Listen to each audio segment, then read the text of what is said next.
हरिओम तत्सत गुरु जी। गुरु जी, बहुत सारे लोग आपके सभी भक्त ये जानना चाहते हैं कि पूर्णिमा और अमावस्या की दान का क्या महत्व है, जो आप अक्सर लोगों को बताया करते हैं। ठीक बात। देखिए, पूर्णिमा और अमावस्या ये ज्योतिष गणित की एक गणना है, हिस्सा है। इसमें 27 नक्षत्रों का क्रम जो चल रहा होता है चंद्रमा के साथ में, उसकी गणना है। एक पक्ष जो कृष्ण पक्ष कहलाता है उसमें 15वीं तिथि अमावस्या कहलाती है, और एक पक्ष जिसे हम शुक्ल पक्ष कहते हैं उसे 15वीं तिथि जिस दिन पूर्ण होते ही उसको पूर्णिमा कहते हैं।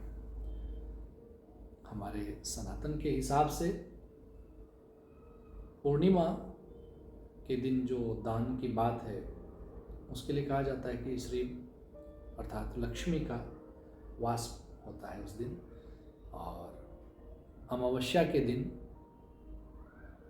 श्री विष्णु का जो दिन होता है, यानी कि वो हमारे पितरों के लिए अर्पित है अमावस्या, और पूर्णिमा जो है वो लक्ष्मी के लिए, भगवान पूजा पाठ भक्ति भाव प्राप्त करने के लिए, उनकी कृपा प्राप्त करने के लिए पूर्णिमा के दिन दान करना चाहिए, और अपने पितरों के कृपा प्राप्त करने के लिए अमावस्या के दिन दान करना चाहिए। यदि किसी व्यक्ति के जीवन में उथल पुथल मचा हुआ है, नाना प्रकार के कष्ट हैं, तो कहीं ना कहीं वह एक ऋण से बंधा हुआ है। उस ऋण से मुक्ति कराने के लिए पूर्णिमा और अमावस्या के दिन सीधा का दान, सीधा का मतलब होता है वह चीज़ जो सिद्ध किया जा सके, परिपक्व किया जा सके, पकाया जा सके, ग्रहण किया जा सके।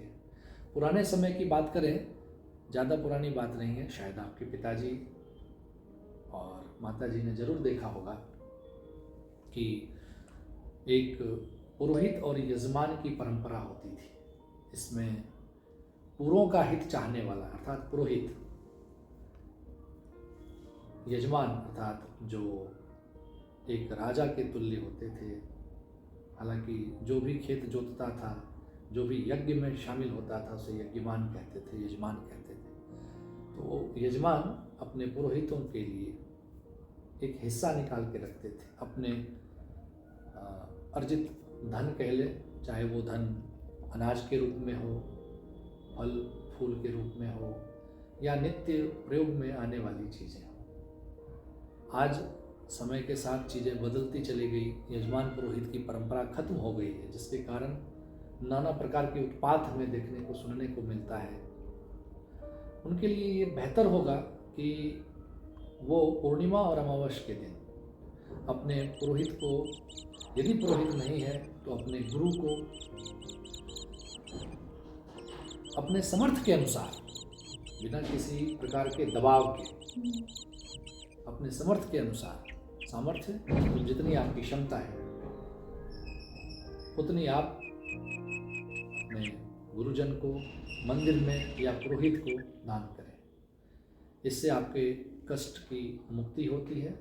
पितरों की कृपा अमावस्या के दान से प्राप्त होती है, देव कृपा पूर्णिमा के दान से प्राप्त होती है। तो आशा करते हैं आप इस प्रश्न का उत्तर समझ गए होंगे। धन्यवाद।